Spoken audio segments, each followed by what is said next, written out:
Bon. Oui, on va commencer. Parce que je voudrais pas qu'on dise qu'on commence très, très en retard à la Sorbonne, quand même. Non, non, non. Mais les fans sont en train d'entrer. Oui, oui. Mais...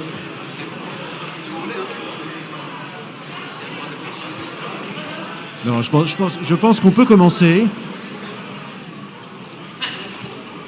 Oui, on va commencer. Oui, bien sûr. Très bien. Voilà, donc les derniers entrent, vont remplir les rangs devant, et on va pouvoir y aller.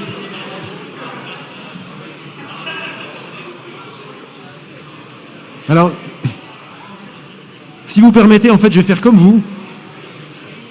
Parce que comme je vais moi aussi parler un peu, ce sera quand même plus intelligible. Voilà, si on me voit. Donc Leonardo, merci d'être ce soir avec nous en Sorbonne. Vous voyez que les étudiants sont très très très nombreux et quand vous étiez à côté, avant que vous n'arriviez, je leur faisais remarquer que j'ai jamais vu autant d'étudiants dans un cours à moi. Bon, donc vous avez quand même quelque chose de spécial. Même si je ne le savais pas, je l'aurais compris, à voir tout ce monde. Donc merci d'être avec nous. Vous savez qu'à l'université, quand on reçoit un nouvel orateur, la première chose qu'on fait, c'est qu'on raconte son parcours. Alors, le temps que tout le monde se mette en place, je vais confier à la vidéo le soin de raconter votre parcours, parce que je pense que les mots ne suffiraient pas pour rappeler qui vous êtes.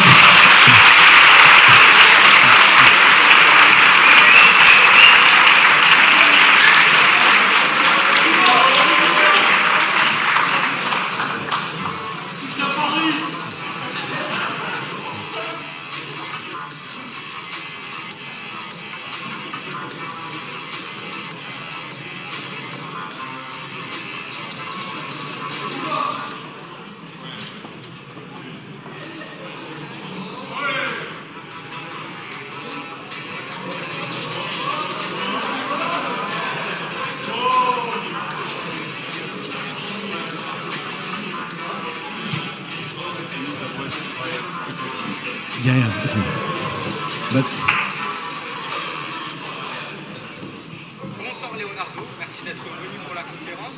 Nous sommes dans un lieu un peu particulier pour vous souhaiter la bienvenue à la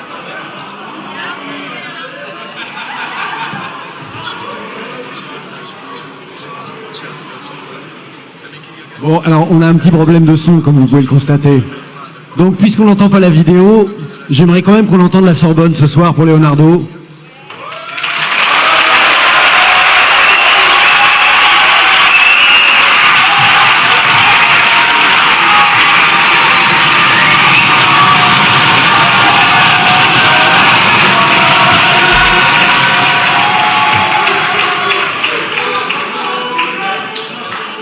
Bon.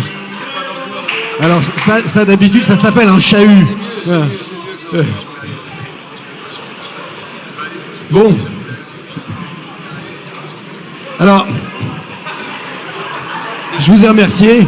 Je vais quand même aussi remercier tous ceux qui se sont mobilisés pour que cet événement se produise, parce que c'est quand même pas très fréquent qu'on ait autant de monde dans un amphi à 7 heures, avec une vidéo, avec tout le monde qui a son passe sanitaire, son masque, etc. Donc je voudrais quand même dire un grand merci d'abord à Moussa, qui a établi le contact et fait la vidéo.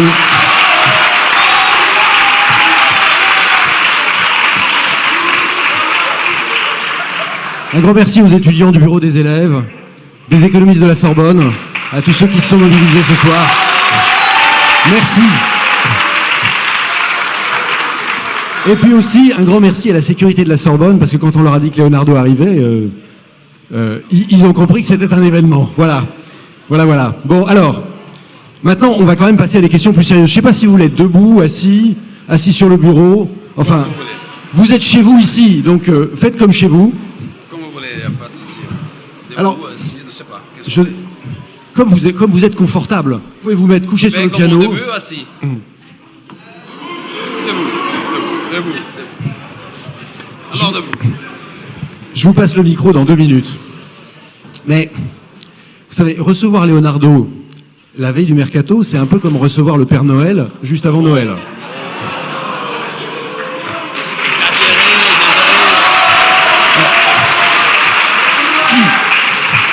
si, parce que quand on a 5 ans et qu'on voit le Père Noël avant Noël, on a envie de lui demander, dis Père Noël, qu'est-ce que je vais avoir comme cadeau demain? Bon, et là, évidemment, tout le monde a envie de vous demander, qu'est-ce que c'est le cadeau que vous allez faire à Paris la saison prochaine? Bon, mais ça... Ouais. Non mais en fait, maintenant on est des adultes, d'accord? On ne pose plus les questions des enfants de 5 ans. Maintenant, on a le Père Noël qui fait le boulot depuis des centaines d'années. Et la question qu'on va lui poser, c'est comment il organise sa tournée, qu'est-ce que c'est pour lui qu'une tournée réussie. Enfin, c'est ça les questions. Bon, je sais pas, moi, c'est les questions qui m'intéressent. Alors, je vais en poser quelques-unes et puis ce sera votre tour après. Et je dois vous dire que tout cela, ils sont un peu sous ma responsabilité. Et donc, la première question que j'ai envie de vous poser, je sais que le métier de directeur sportif a été beaucoup transformé par l'arrivée des mesures de performance, par l'arrivée des statistiques, l'arrivée des statistiques sur les joueurs. Bref, des choses que les statisticiens, les économistes, les data scientists font dans les clubs où ils n'existaient pas il y a 10 ans, où ils n'existaient pas il y a 15 ans. Donc maintenant, vous avez avec vous des scientifiques, des mathématiciens, des statisticiens. Est-ce que ça a changé votre métier? Comment ça a changé votre métier? Est-ce que vous avez un bon feeling avec ces nouveaux acteurs de la performance sportive? Ou est-ce que il vous semble qu'il manque encore quelque chose? Et la question, elle m'intéresse beaucoup, parce que s'il manque quelque chose, on va essayer de faire que les économistes de la Sorbonne, ce soient ceux qui vous apportent ce qui manqueront. Donc la question, c'est un peu, comment est-ce que le métier de directeur sportif a changé avec l'arrivée des statistiques appliquées au foot et de l'analyse statistique des résultats? Ça, ce sera ma première question. Après, j'en aurai encore une, et puis après, ce sera à eux. Bon, avant tout, je voulais vous dire que c'est un grand plaisir d'être là. Honnêtement, c'est un grand plaisir.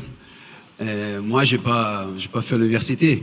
Et à chaque fois que je vais à l'université, je me sens un peu comme c'est un jour de leçon pour moi. C'est pas un jour de faire le professeur et parler, parce que je ne suis pas un professeur. Mais ça me fait beaucoup, beaucoup de plaisir vraiment d'être là. Moi, j'ai une sœur et un frère. Et tous les deux, ils ont eu le diplôme. Moi, non. Le foot m'y a coupé un peu mon parcours. Et ma mère a toujours voulu, non, que je réussissais, non, d'avoir un diplôme ou quelque chose, mais j'ai pas eu. Et ça fait, je suis déjà vieux, hein, ça fait déjà 10 ans, après un peu de parcours comme directeur sportif, comme joueur, comme tout ça, la Ca' Foscari, je sais pas si vous connaissez l'université de Venise, ils m'ont donné un diplôme d'honoris causa. On dit comme ça en français?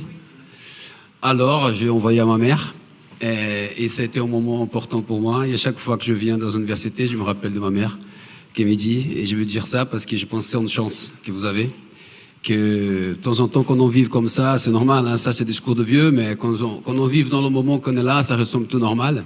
Mais je pense que c'est quelque chose de spécial. Si vous pouvez vivre ça comme quelque chose vraiment de spécial, parce qu'après, tout est plus difficile. C'est pour ça que je pense que là, c'est un moment que vous devez bien vivre, de profiter. Même les rapports sont très forts, c'est le lien que vous avez entre vous. C'est pour ça qu'à moi, fait un plaisir énorme d'être dans cette ambiance-là, et je vous remercie de l'invitation. Et après, il y a la question. Bon, la question, elle est large, hein.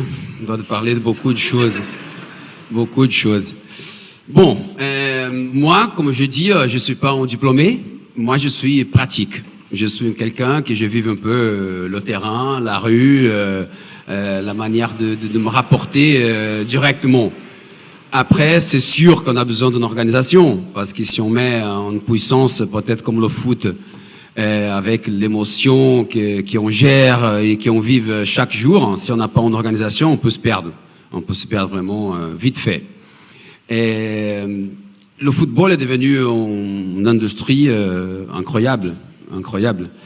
Mais c'est vrai aussi que le football, il a toujours dépensé beaucoup plus qu'il a produit. Et c'est comme ça depuis toujours. Je pense que les analyses, le côté scientifique, je pense qu'il est obligé, parce que le football est devenu vraiment à niveau sportif même, non, à un niveau non pas seulement d'organisation de club, mais à un niveau sportif, à un niveau physique, on a toujours limite. Et si les joueurs sont limites, que le nombre de matchs que tout le monde joue chaque année, les voyages, les déplacements, l'intensité, l'importance et toutes les choses qui vont avec, on est obligé. soit d'arriver à un niveau de performance importante, soit d'arriver à un niveau de récupération aussi très vite, parce que tu joues à chaque 3 jours. C'est pour ça que là, c'est très important. Et je pense que les grands clubs qui jouent à ces niveaux-là, tous les mots un peu préparés par rapport à ça. On peut parler de l'analyse, une analyse technique avant de faire arriver un joueur, par exemple, non, le côté scouting, la sélection et savoir qui fait quoi, où, comment, la performance, regarder le historique de chacun pour avoir un peu une idée de qu'est-ce qu'on cherche, parce qu'il y a des profils qu'on cherche. Après, il y a un côté qui est plus difficile de sentir, parce que même si je pense qu'une entreprise normale qui cherche un directeur général, on doit de comprendre aussi pas seulement qu'est-ce qu'il a fait dans les autres entreprises, on a de comprendre la manière qu'il fonctionne, parce que le côté humain, le côté rappeur humain, il est difficile de comprendre. Et là, je pense que ça arrive un peu de l'expérience, ça arrive un peu des yeux que tu as une sensation. Pour moi, n'importe quel employé d'une entreprise, on parle comme ça, le jour en employé, mais c'est différent. Je pense que l'accord initial, il est très important. Je pense que le fait que tu te mets d'accord avec une personne, plus que signer un contrat, il y a un accord moral que tu dis, regarde, on attend ça, qu'est-ce que tu penses? Tu veux faire ça? Oui, oui, oui. Je pense que ça, c'est très important. Et de temps en temps, ça, c'est quelque chose qu'on laisse un peu comme ça. Peut-être, oui, on a envie que quelqu'un, il signe, qu'il fait, et tu vas vite, et après, tu fais pas l'accord moral. Et là, c'est plus difficile, peut-être, de gérer la suite. C'est pour ça que je pense que ça, on a de perdre beaucoup de temps dans le projet, qu'après, c'est plus facile de gérer. Mais par rapport à la demande spécifique, je pense qu'une personne qui peut-être n'a pas fait un parcours sportif, mais qui a fait un parcours universitaire comme vous, je pense que le football a beaucoup de tabous, hein. Ça c'est vrai. De temps en temps on dit tu n'as jamais joué, tu sais rien. C'est comme ça. Non, le football est un peu dans ça, un peu stupide. Parce que c'était toujours comme ça. S'il y a quelqu'un avec l'intérêt de le football, on doit comprendre l'histoire. Parce que le football, différemment des autres sports, il est né un peu dans la rue. Il est né dans la division des équipes qui avaient peut-être des classes sociales, des classes raciales. C'était un peu comme ça qu'est né le football. Il est né, c'est pour ça qu'il est populaire, parce qu'il est né pas dans une organisation vraiment comme peut-être des autres sports, qui étaient des clubs, qui avaient des choses. Le football, il est né un peu comme ça. Jusqu'à aujourd'hui, il est populaire. Il a ses côtés populaires. Même les joueurs, ils ont tous une histoire en enfance qui est, c'est pas dans la méthode scolaire, ça vient vraiment. Et le sport aussi, même en Europe, hein. Aux États-Unis, peut-être ils ont un parcours très parallèle par rapport à l'université. Il y a beaucoup de sport dans l'université, mais le sport en général, au niveau pro, il n'a pas un parcours. De temps en temps, c'est même incompatible de faire tous les deux. C'est pour ça que bon, ça reste un peu le côté sensation. Non, côté sensation. Même un grand joueur, il peut dire non, je m'entraîne pas parce que je suis né avec ces dons. Je sais frapper, je sais stopper, je sais faire un centre. Et de temps en temps, ça c'est une limite. Mais qui a toutes les deux choses, soit la détermination d'un entraînement, d'application, peut-être fait comme Messi, comme Cristiano Ronaldo, fait 15 ans, 18 ans de carrière à ces niveaux-là. Peut-être des autres qui sont très bons, m'a fait 3 ans parce qu'ils n'ont pas peut-être tout ça qui en parle, que c'est très important d'avoir une base, non, pour faire une carrière de 15 ans à niveau physique, psychologique et tout ça ensemble. C'est pour ça que les deux côtés sont très importants, soit le côté scientifique, soit le côté sensation, expérience, vestiaire, c'est quelque chose de différent. De temps en temps, pour un directeur général d'une entreprise qui est dans un vestiaire, c'est difficile de comprendre l'équilibre. Dans le vestiaire, il y a des regards, des choses, des sentiments, de langage, même la manière de parler dans un vestiaire, non, ça dépend. Si on va expliquer peut-être aux sportifs toutes les méthodes d'une entreprise, tu te dis, putain, qu'est-ce que c'est ça? C'est pour ça que, bon, je pense que le football, je pense qu'il y a beaucoup souffert ça. Pendant beaucoup de temps, la distance entre une mission, on dit comme ça, de l'entreprise et une mission sportive. Mettre tous les deux. Et aujourd'hui, si vous voyez, il y a beaucoup de cas comme ça. Aujourd'hui, il y a des clubs, après peut-être on va plus spécifique, il y a des clubs qui sont des fonds d'investissement, il y a des clubs qui sont peut-être encore des associations sportives sans fin lucratif, il y a des clubs comme nous peut-être, qui ont un propriétaire qui est plus d'aidant et complètement absolu dans les décisions. C'est pour ça qu'ils c'est pas facile de mettre tout ça ensemble. C'est pour ça que vous voyez de temps en temps beaucoup des hauts débats aussi par rapport à leur rendement d'une équipe, des équipes qui ont tout gagné pendant 10 ans et après disparaît, et ça arrive suivant. C'est pour ça le football, il y a beaucoup comme ça. C'est pas si j'ai répondu vraiment la question, elle était un peu large. Je vais essayer de vous laisser le micro quand même. Elle était certainement trop large, mais c'est une bonne introduction que de l'avoir ramenée à votre expérience, parce que c'est vrai que c'est ça qu'on attend. J'aurais aussi voulu vous demander, parce que, alors, en fait, vous avez créé une fondation qui s'appelait Gol de Letra, et en fait, cette fondation, elle a été assez présente au début de votre carrière, et puis maintenant, elle est peut-être un peu moins sur le devant de la scène. Et alors, une question que je me posais, c'était, est-ce que c'est dû au fait que votre prestige et votre activité de directeur sportif, ça efface un peu, ça prend le devant par rapport à la fondation, ou est-ce que c'est aussi que le changement de la situation du Brésil, le fait que par rapport au Brésil il y a 20 ans, il y a quand même des millions de personnes qui sont sorties de la pauvreté, et il y a peut-être moins d'urgence à agir par le foot. Donc, est-ce que c'est la trajectoire de la fondation, est-ce que c'est la trajectoire de Leonardo, est-ce que c'est la trajectoire du Brésil qui ont changé la destination de cette fondation? Et qu'est-ce que ça a comme importance pour vous aujourd'hui, cette action? C'est une belle question. Il y a beaucoup de choses dedans. Je pense que c'est un peu tout. L'idée de la fondation, vous êtes jeune, mais c'est avec Rai. Je ne sais pas si vous vous rappelez de Rai.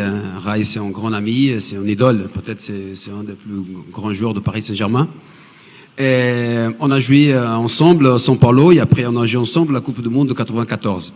Et le Brésil passait par un moment très, très compliqué dans ces moments. Par exemple, il y a eu un plan économique qui est sorti le 1er juillet de 94. On était dans une inflation peut-être je ne vais pas exagérer, mais honnêtement, je pense que c'était 60% par mois au Brésil. Il y était le matin, il était un prix, l'après-midi, c'était un autre prix au supermarché. Ils changeaient à chaque 6 heures. C'était un moment incroyable. Il devait sortir un plan économique. Et le Brésil, il gagnait pas une Coupe du Monde depuis 70. C'était 24 ans. Et pour le Brésil, c'est beaucoup de temps sans gagner, beaucoup de critiques, beaucoup de confusion. Et le Brésil vivait un moment particulier. Et nous, on s'organise pour la Coupe du Monde. On était jeunes, hein. J'avais 24 ans et 25 presque. Rai, il était 3 plus que moi. Et là, on a commencé à parler, pas seulement nous deux, mais on a parlé beaucoup tous les jours de l'équipe nationale. On disait, OK, tout le monde met la pression sur l'équipe nationale. Si on gagne, ça va changer le pays. Si on gagne, ça sera une joie incroyable. Si on gagne, parce que c'était comme ça en 70.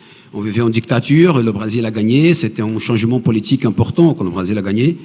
Et là, on vivait un peu cette discussion. Et on disait, pourquoi? Qu'est-ce qu'on fait? On va gagner, et alors? Non?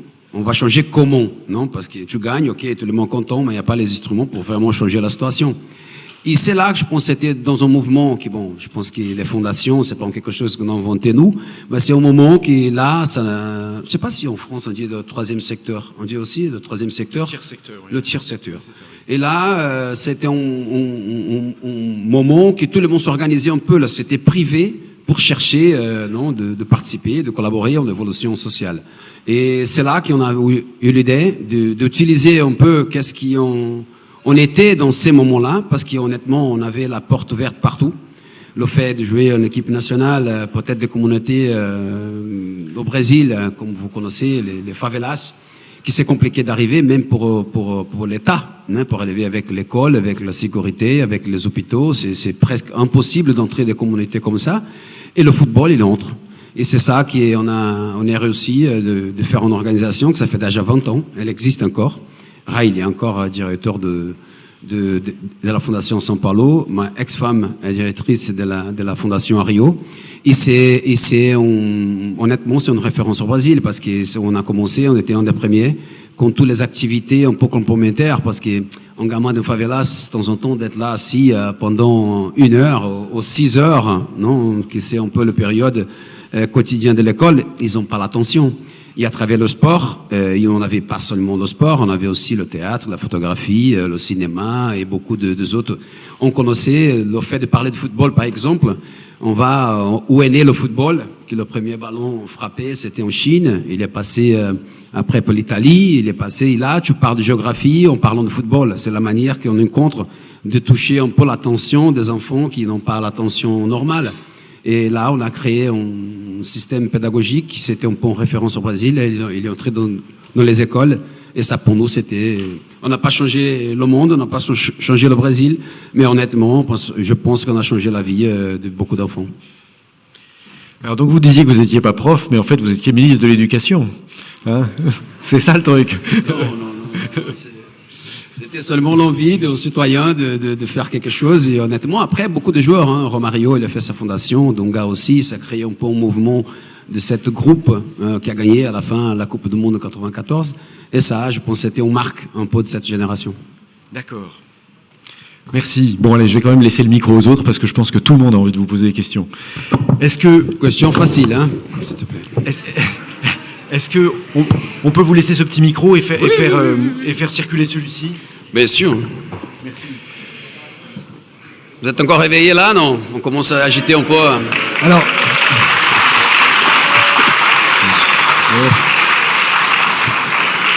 Je sais pas si c'est la peine. Oui.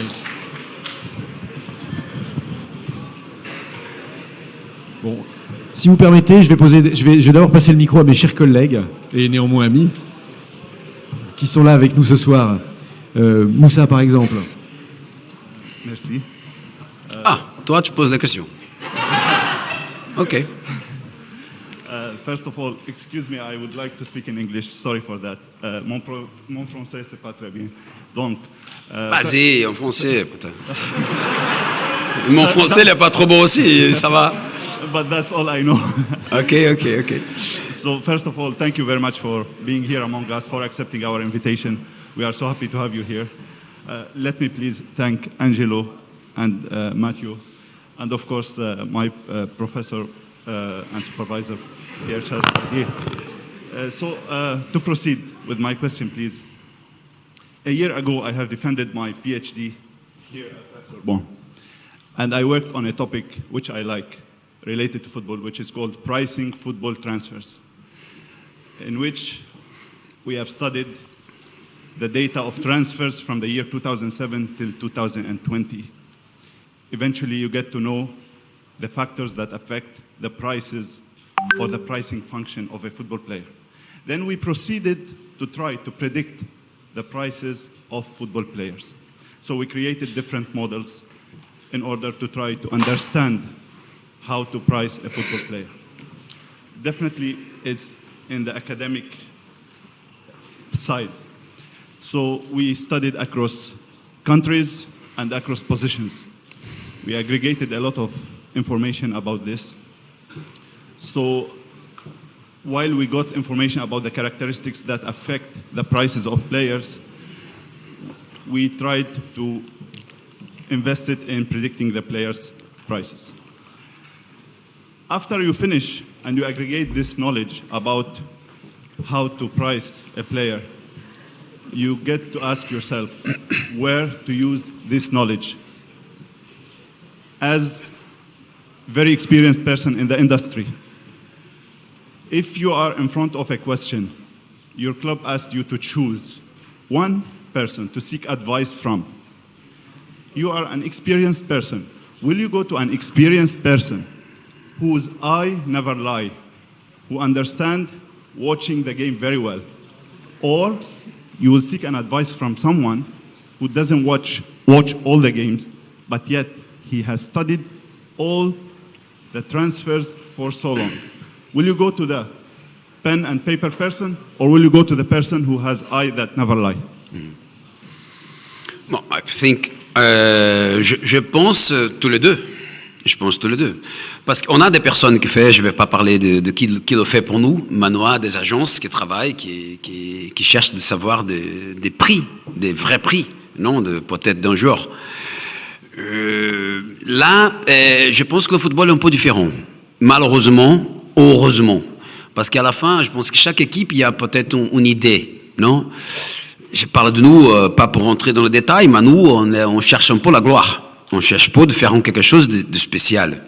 Et là, peut-être c'est différent des équipes qui achètent pour vendre, ou des équipes qui achètent pour pas gagner un championnat, des équipes qui achètent pour faire peut-être un championnat moyen qui leur donne la possibilité de maintenir une économie équilibrée.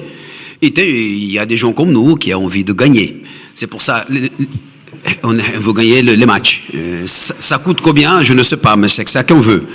Et ça veut dire que tu dois avoir un groupe de 25 joueurs qui, même si tu perds 5, 6, 7, 10 joueurs, tu vas maintenir à peu près le niveau de compétitivité qu'on veut garder. Parce que là, qu'est-ce que tu fais? Tu arrives au mois de mars, d'avril, et tu as 5 joueurs qui sont pas là, et tu perds la Champions League, ça change l'économie aussi, parce que tu gagnes moins d'argent, parce que tu ne peux pas arriver jusqu'au bout. Tes joueurs qui sont pas arrivés jusqu'au bout, ils ont une valeur que peut-être tu as payé, il n'a plus ces valeurs parce que tu n'as pas gagné. C'est une mathématique qui fonctionne presque jamais. Et c'est pas par hasard que les clubs sont en faillite. Sont en faillite. Et ça, c'est la vérité. Ils sont en faillite parce que, de temps en temps, il n'a pas la manière de maintenir ces jouets-là, qu'à chaque année, tu peux arriver en finale, mais tu peux sortir en phase de poule. Et ça, c'est toujours comme ça. Les prix des joueurs, c'est le marché. C'est le marché, parce que s'il y a un joueur aujourd'hui, et je ne veux pas faire des noms, vous voulez faire des noms? Non. Oh, il y a des gens qui parlent là, il y a des gens qui filment, il y a des gens qui font des photos, moi, je freine. Mais bon, les prix des joueurs, c'est pas, on parle de passé. Ça fait 5 ans, Neymar était payé 1220 millions d'euros. C'était une clause qui avait le contrat. Quand ils ont fait la clause, personne pouvait imaginer que quelqu'un pouvait payer. C'est la valeur, c'est pas la valeur, mais après qui était fait, tous les autres, ils ont une valeur différente par rapport au passé. Parce que si Neymar devient la référence, alors c'est logique, c'est pas. Tu veux faire une question? Vas-y. Here, I would like to interrupt you, please. En anglais, en plus. Putain.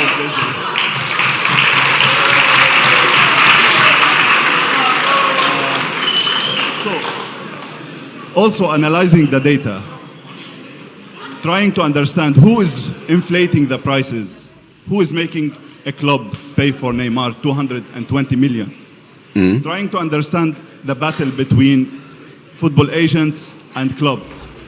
Our data has showed that the effect of powerful clubs, top clubs, Real Madrid, Barcelona, PSG, etc., has bigger effect on the market prices than The agents. the agents.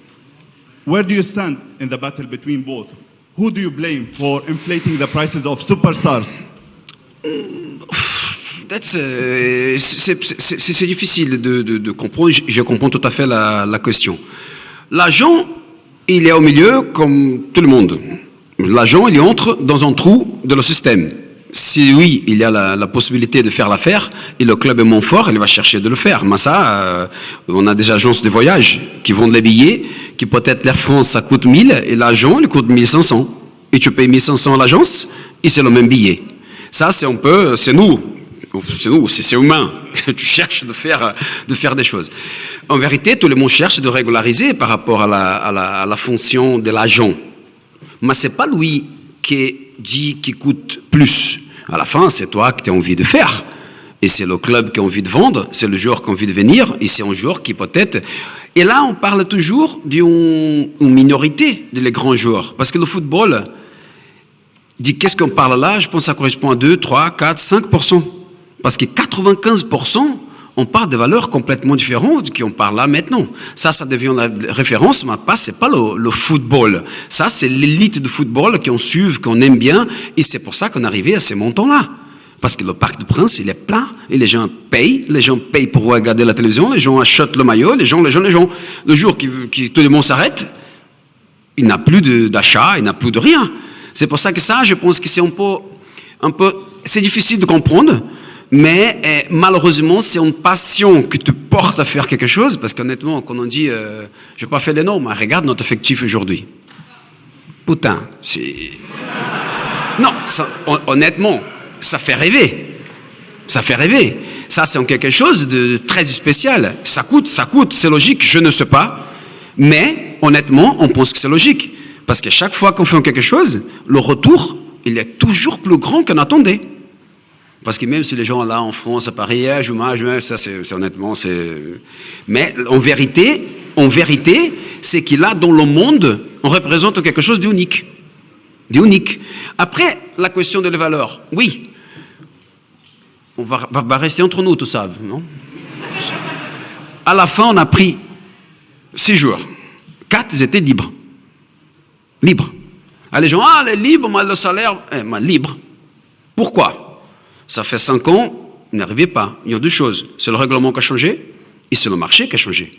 Parce que des jours de ce niveau-là, peut-être ils ont 3, 4, 5 clubs qu'il faut avoir. C'est pas une question d'agents.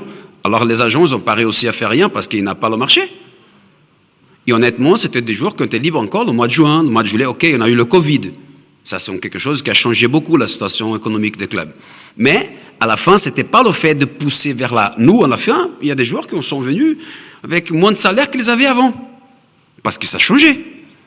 Aujourd'hui, honnêtement, les clubs normaux, on dit comme ça, sont en difficulté d'accompagner même qu'est-ce qu'ils avaient avant. C'est pas une question de monter. Parce que monter, c'est normal. Vous imaginez ici, le prof, il arrive là, il y a les étudiants, il y a 45 000 personnes, ils disaient, prof, fais pas comme ça, prof, c'est pas là.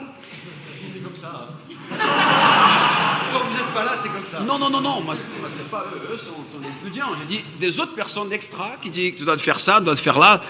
La logique, elle est compliquée. C'est pour ça que, bon, honnêtement, je pense que le jour que parce qu'à la fin, il y a aussi la concurrence. Parce que tu es contre le club. S'il y a un joueur que le Real Madrid va acheter ou l'autre, tu dis non, putain, on prend nous. Non, je parlais pas de ça. Hein. Là, c'est pas le cas parce que c'est pas question d'acheter, c'est pas le cas celle-là. Mais, j'ai dit, s'il y a un joueur de notre équipe qu'on sait qu'il va là-bas et tu entres pour l'émotion, ça coûte 10, tu payes 15, oui, peut-être. Mais ça, c'est une question que tout le monde veut ça. C'est pas seulement que le club il a envie de faire. On sait qu'ils ont des mondes là, tout le monde, on dit, on va acheter Pelé, pas de discussion. On va acheter Pelé. Et tout le monde va dire, oui, on monte, paye, non? Ou non? Tout le monde dira, oui, ça va, c'est pas 10, c'est 15, ramène-le. Putain de téléphone. Et là, je pense que, hein? Ah non, je pense que là, ça sort un peu d'une logique. Après, la logique, elle existe. Parce qu'aujourd'hui, on sait combien ça coûte un jour d'un certain niveau. Le extra, de temps en temps, tu fais l'extra, et ça extrapole un peu, et ça crée sûrement des situations qu'on voit, parce que la situation de football économique en général, elle est en difficulté. Les clubs sont en difficulté. Ça, c'est sûr. Last question. I will not disturb you. Oh, last. So, being a successful technical director, please. Being a successful technical director, how does it affect you to be a successful family technical director? Does it affect you to be a successful father, knowing that the club takes so much time? It's affirmation or? No. Oh. You're not saying that we're not got. Non, je plaisante. Mais bon, honnêtement, moi, vous avez vu, je suis pas trop diplomate, je suis pas trop non. Je ne sais pas si je suis un bon directeur sportif, honnêtement, je ne sais pas. Là, le métier, il est très compliqué. Par exemple, je vous dis, le directeur sportif de Manchester United, qui c'est? Qui? Il n'a pas. Le directeur sportif de Real Madrid. Qui? Ça, c'est le président, putain. Il n'a pas. Et beaucoup de clubs n'ont pas. Ça, c'est une culture différente, qui est née un peu de quelqu'un d'expertise par rapport à ça. Aucun directeur sportif a fait la Sorbonne pour faire des directeurs sportifs. Comme je savais, moi je suis arrêté après, c'est comme ça. Après, tu as un club, tu as une économie, tu as une entreprise derrière, tu as tout derrière d'une structure qui est dans tout ça. C'est pour ça que Moi, je ne suis pas si bon, et je ne sais pas parler de moi que je parle de ça, mais je parle parce que moi, je suis sûr que le rapport que j'ai avec mon club et mon président, là, c'est le plus fort qui existe. Et ça, je pense que c'est quelque chose de très important et très rare. Très rare, parce que, pas le football, je pense que n'importe quelle entreprise, c'est pas si quelqu'un est le patron de Nestlé, pour trouver quelqu'un qui est là tous les jours, va trouver la personne qui le fait. Ça, au moins, on a. Là, on a. Parce que là, je pense que c'est quelque chose de très spécial. Parce que, putain, vraiment, aujourd'hui, je dois te répondre là. Non, je plaisante. J'éteins, c'est mieux. Je disais? Non, je disais que non, nos rapports qu'on a, je pense que ça, c'est quelque chose de très rare. Parce que vous êtes le plus bon étudiant de la Sorbonne, mais on arrive dans une entreprise qui a des problèmes, que ça crée pas l'ambiance, que tu as pas la confiance, que personne ne te comprend, que tu parles un langage différent, tu peux faire qu'est-ce que tu peux, et c'est impossible. Et peut-être tu as le tort toi, mais bon. Dans la structure qu'on a, là oui. C'est pour ça qu'ils ont un peu, je pense que par rapport à ce qu'on appelle du succès, non, dans notre culture occidentale, qu'est-ce que c'est le succès? Je pense que là, on a, parce que je pense qu'on a quelque chose de positif par rapport à ça. Après, on se trompe, on fait beaucoup de choses que c'est pas bien, mais c'est un rôle de 24 heures par jour. Ça, c'est vrai. Et c'est pour ça qu'il y a, par rapport à la famille, moi, j'ai une chose, je sais pas si ça vous aide là, mais moi, le téléphone, par exemple, mon fils, il vient de m'appeler. Et moi, j'ai une règle dans moi, que si c'est mon fils, je réponds toujours.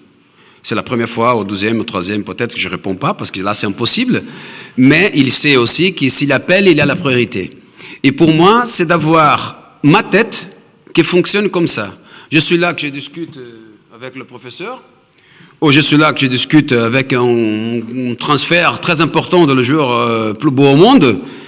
Mais quand je me tourne, je parle à mon fils comme père. Je parle au mec là comme directeur sportif, je parle à toi comme ton ami. Ça, honnêtement, je pense que c'est une des choses que j'ai développées dans ma tête. Ça, je cherche vraiment...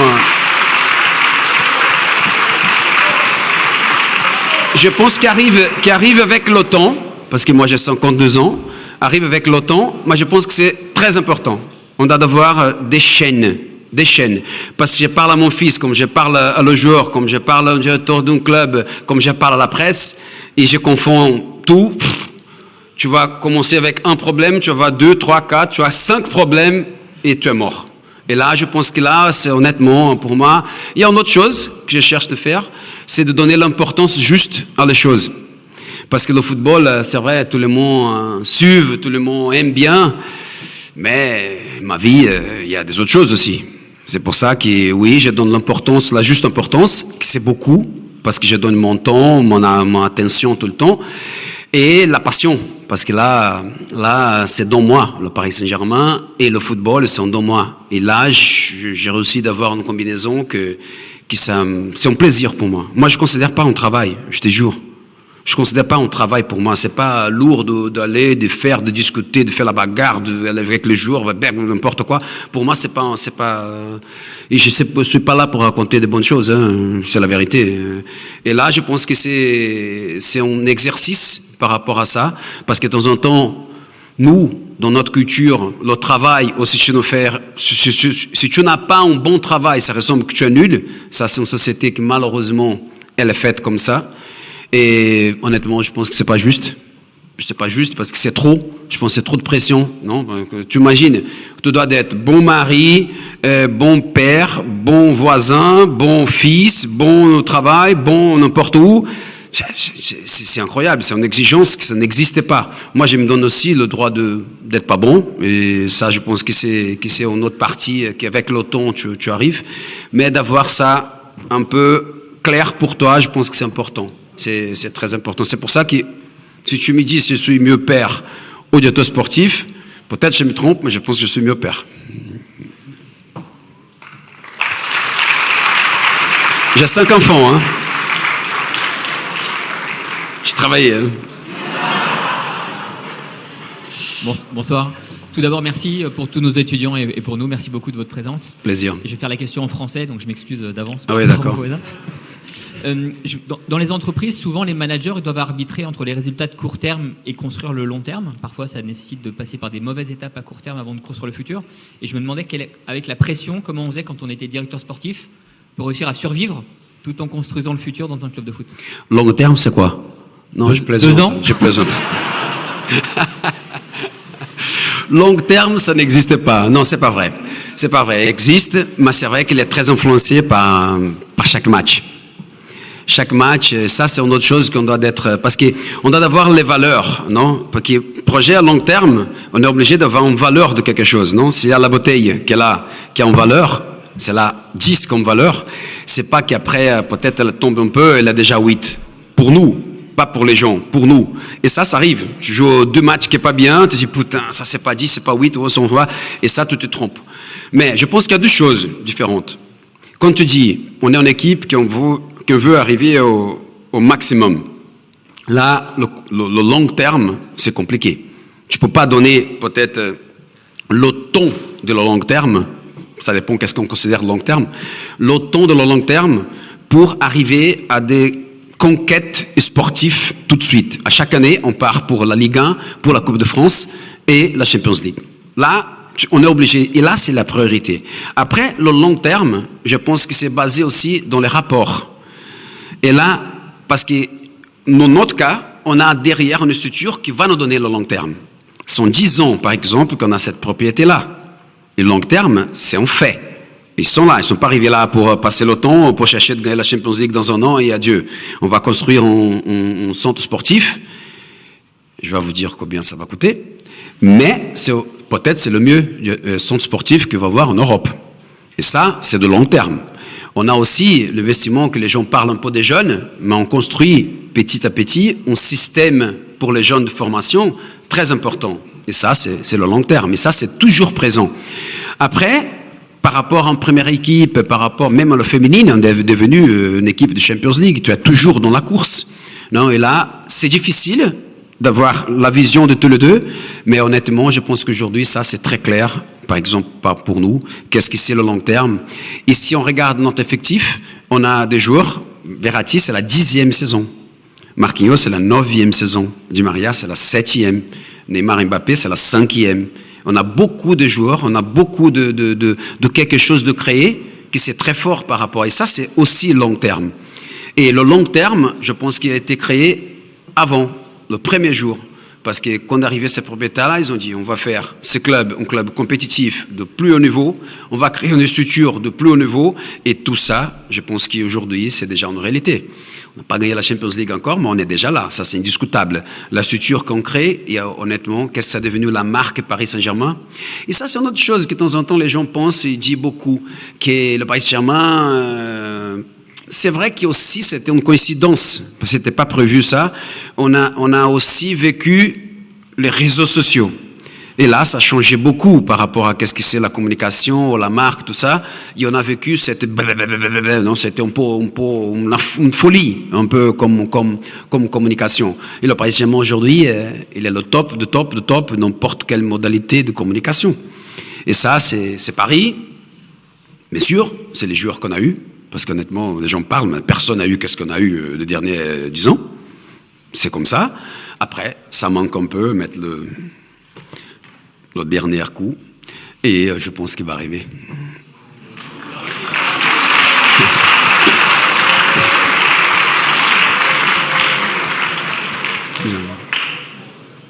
Faço a pergunta em português ou francês? Como você quiser, cara.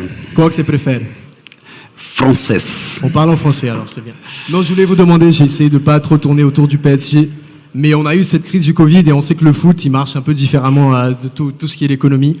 Mais malgré tout, vous étiez aussi directeur sportif entre 2011 et 2013.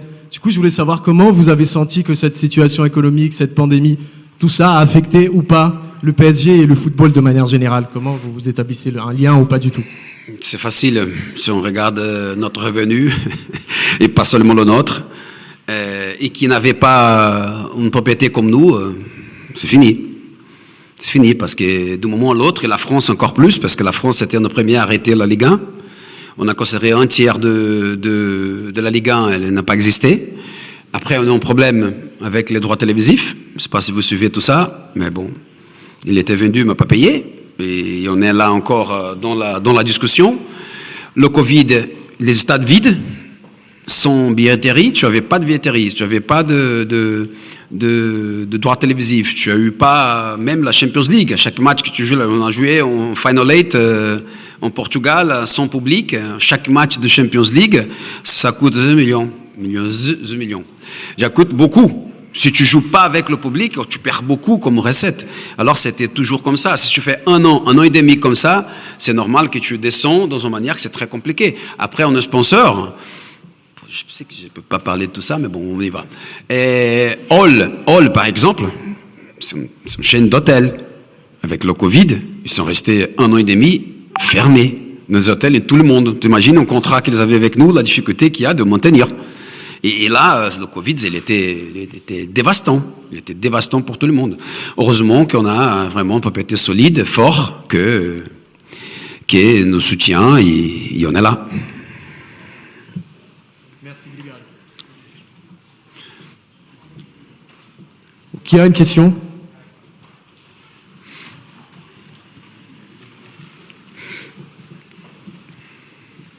Bonsoir. Oui, vous m'entendez? Oui. Bonsoir, merci beaucoup Bonsoir. pour votre conférence. Je pense que tout le monde ici voudrait voir le PSG champion de Champions League. Moi, je voulais vous demander, vous avez le know-how, vous avez l'argent, vous avez les supporters, les stades, vous avez les joueurs. Je voudrais savoir qu'est-ce qu'il manque, mais pas d'un point de vue administratif. Peut-être... Vous êtes un ancien joueur, vous voyez dedans le vestiaire.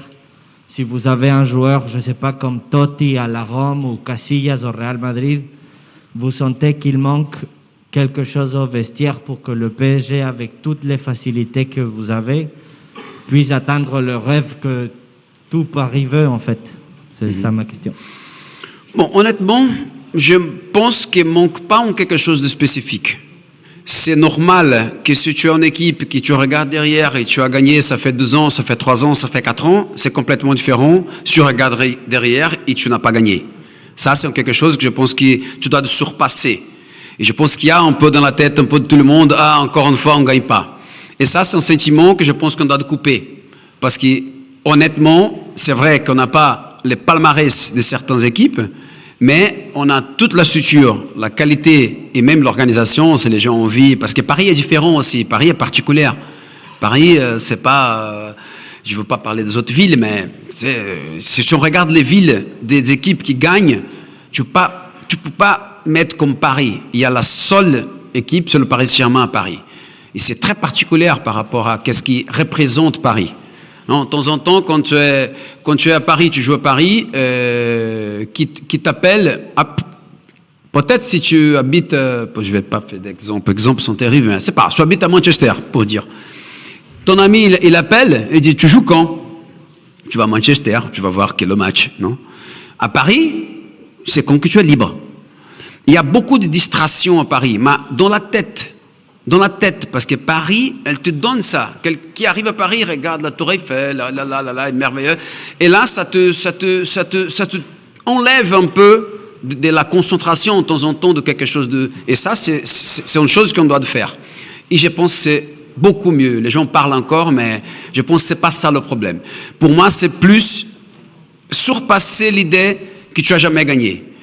Parce que même au parc, quand tu as un petit problème dans un quart de finale, tu dis, putain, là, je pense que c'est ce sentiment-là, on doit le couper dans notre tête. À chaque fois, toute la presse française, non, elle est là pour regarder tout ce qui s'est passé les derniers 8 ans, que le poteau dehors, et ah, putain, il est passé. Ça, c'est un peu un sentiment que je pense qu'on doit le couper. Et ça existe. Il y a toujours un, c'est rare qu'on ait réussi, c'est rare. C'est tirage au sort. N'importe contre qui on va jouer, honnêtement. On est dans un niveau, n'importe quel est de l'autre côté. Mais vraiment, n'importe pas. Mais on travaille de temps en temps, de que oui, là, c'est bon, c'est pas bon, ben. Et là, je pense que là, c'est une limitation encore. Mais honnêtement, comme organisation, comme club, comme joueur, comme tout, moi, je ne vois pas de limite. Je ne vois pas de trou. dans notre structure. Bonsoir Leonardo, ici, là. Bonsoir. J'ai 2 questions pour toi. Premièrement... c'est plus cher, hein, 2. Ouais. Elles sont intéressantes. La première, c'est... Bon, on a tous vu ce qui s'est passé pendant cet été, avec le projet de Super League, etc., tu vois. Et toi, en tant que directeur sportif, comment tu as placé la passion, parce que tu as connu le terrain, etc., tu as entraîné aussi, bon. Comment tu as placé le curseur entre le sportif et le financier? Parce que le PSG avait des problèmes financiers comme tous les clubs. Je pense qu'il y a cette pression aussi derrière. La deuxième question, bon, comment ça se passe avec la prolongation d'Mbappé?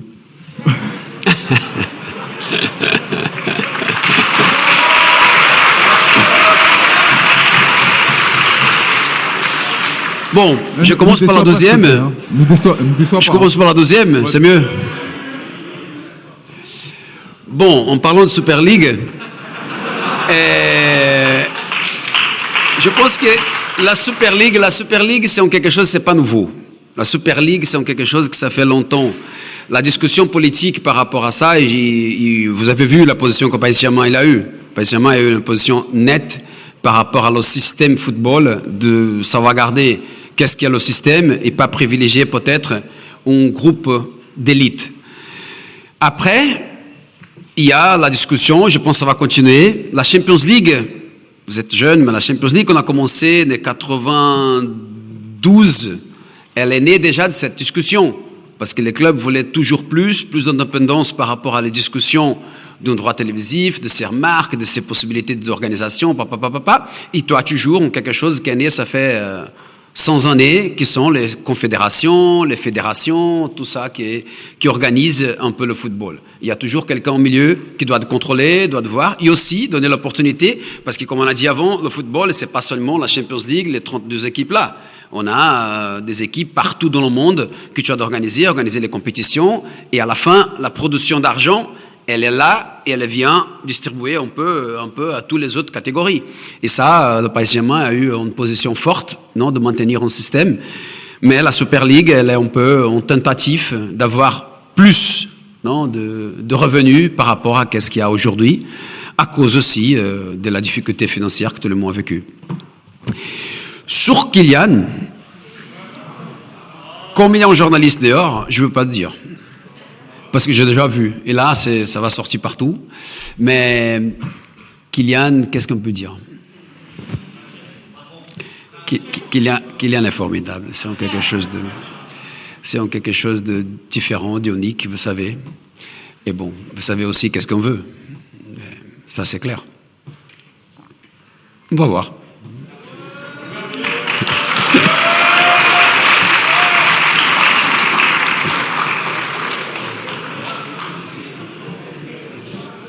Bonsoir. Quand vous êtes fatigué, vous disiez, hein.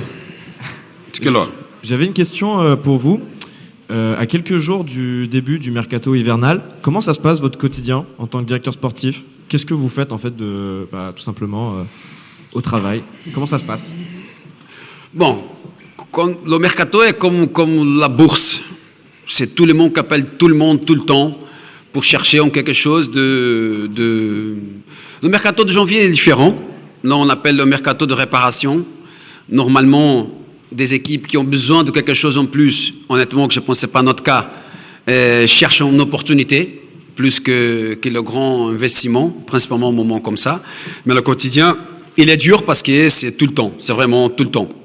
C'est 24 heures que tu es au téléphone, que tu te déplaces, que tu parles avec des personnes, que tu cherches de voir avec les clubs, cherches de voir avec tes joueurs, que tu dois peut-être de négocier. Il y a un quotidien très lourd par rapport à ça. Mais c'est amusant parce que le mercato, il fait rire de temps en temps parce que tu as beaucoup de quelque chose que tu as planifié, tu as pensé. Et après, quand on commence le mercato, il t'arrive tellement de choses que tu n'attendais pas. Qu'on disait l'organisation, le long terme, tout ça, ça casse. Parce que un jour que peut-être sa fille est pas bien à l'école, il a envie de changer. C'est pas que tu achètes un chocolat, c'est une personne qui a toute une structure autour d'elle qui de temps en temps nous empêche d'avoir une performance. Elle a envie de changer, le club aussi, et des choses se passent de temps en temps dans une seconde à l'autre, et ça passe beaucoup. C'est pour ça que tu dois être attentif. C'est vrai que bon, le réseau, les personnes que tu connais, c'est très important parce qu'à la fin c'est une question de vitesse. Nous, on a quelque chose qui c'est rare aujourd'hui, parce que c'est pas parler mal, hein, comme on le disait avant, il y a des clubs aujourd'hui qui sont des fonds d'investissement. Si on pense en fonds d'investissement derrière, qui est là, c'est pas le vrai patron du club, il est patron d'un fonds, qui les investisseurs sont les vrais patrons d'argent. Alors, les décisions elles sont un peu plus lentes par rapport à ça. Tu dois faire l'assemblée, et nous, on est boum. Non, parce qu'on a aujourd'hui une structure petite, vite, et ça nous aide beaucoup dans un mercato, par exemple. Jusqu'à qu'on arrive ces choses-là. Si on n'était pas comme ça, on n'avait pas Messi, ça c'est sûr. Parce que c'est boum. Et là c'est rare aujourd'hui, et je pense que là c'est un privilège qu'on a. Et j'avais une deuxième question. Vous avez entraîné par exemple en Serie A. Est-ce qu'un jour... Pardon. Vous avez entraîné en Serie A. Est-ce que vous pourrez re-entraîner dans quelques années? Ou vous préférez être directeur sportif? Non. Non, impossible d'entraîner. J'ai fait 2 fois, et j'ai fait sans vouloir. Moi, j'ai joué à AC Milan. Je suis arrivé, j'avais 28 ans. Et je suis resté jusqu'à 40 ans. Non? J'ai resté 13 ans dans le club. Et ça, c'est une histoire qui, bon, c'est pas assez intéressant, mais je vais raconter quand même. Moi, j'ai joué.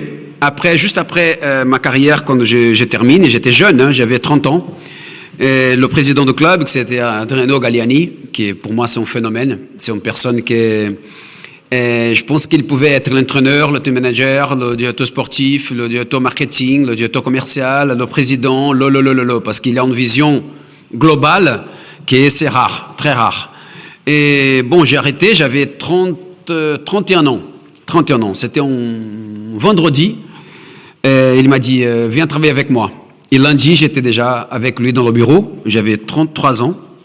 Et là, j'ai commencé une université très importante. C'était 6 ans à son côté. J'ai tout vu comment fonctionnait l'AC Milan, qui tout gagnait cette moment-là. A fait 3 finales de Champions League avec 2 Champions League gagnées.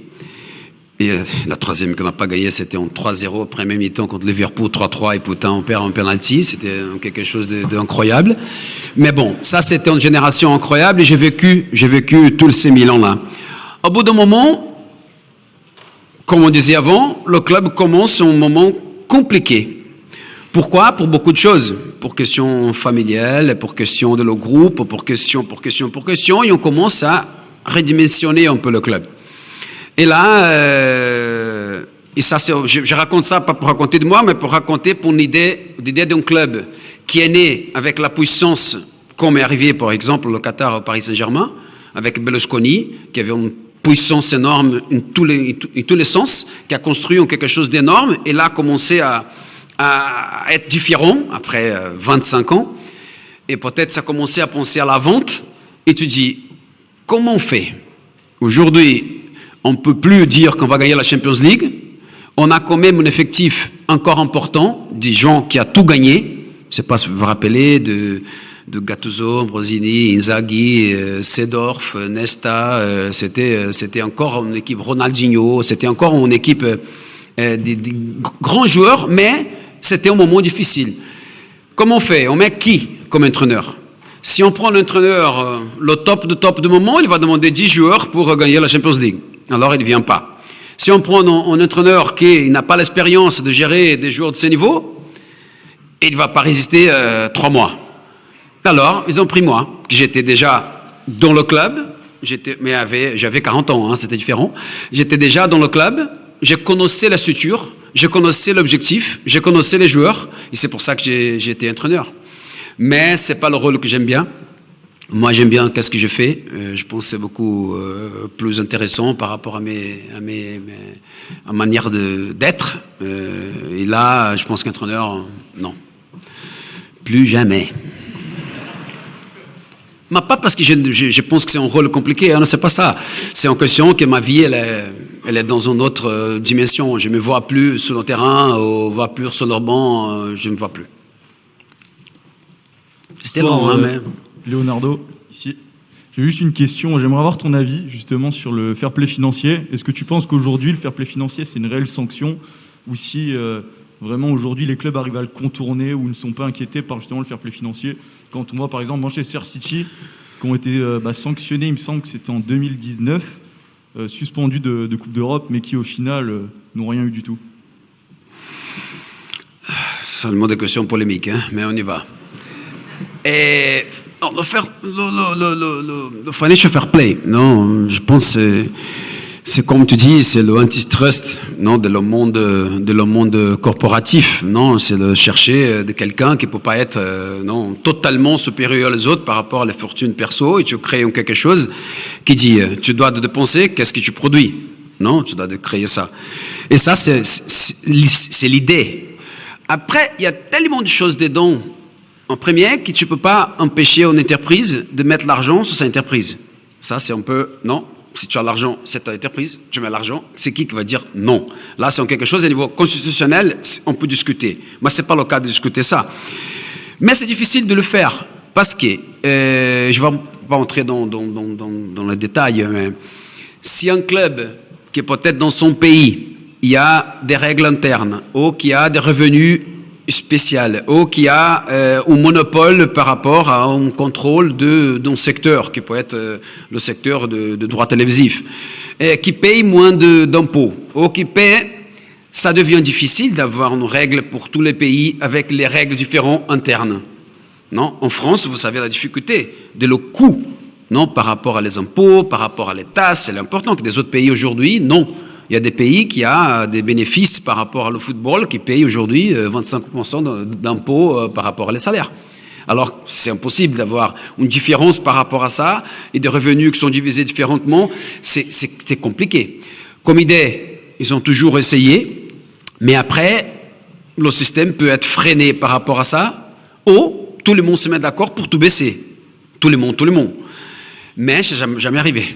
Dans le football, n'a jamais arrivé. Je vous raconte un peu, pour avoir une notion, toujours, il y a eu quelqu'un qui gagnait plus des autres, ils ont gagné sportivement.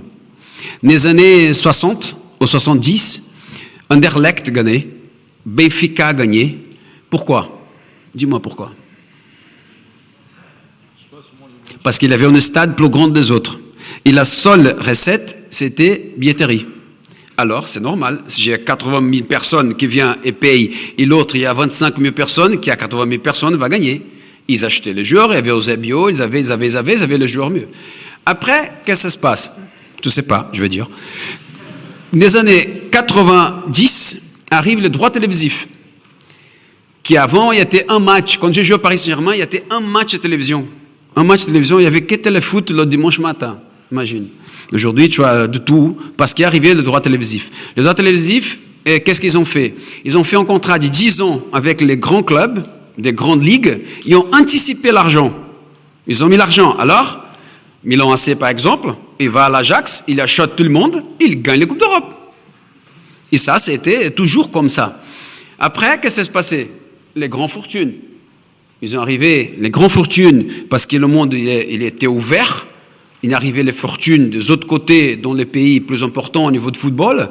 Ils ont acheté des clubs, ils ont mis l'argent, ils ont mis les grands joueurs, ils ont gagné. Et ça, c'était l'histoire de football, toujours. Et avant tout ça, les équipes de football, il y avait comment on dit en français, mécène, c'est ça?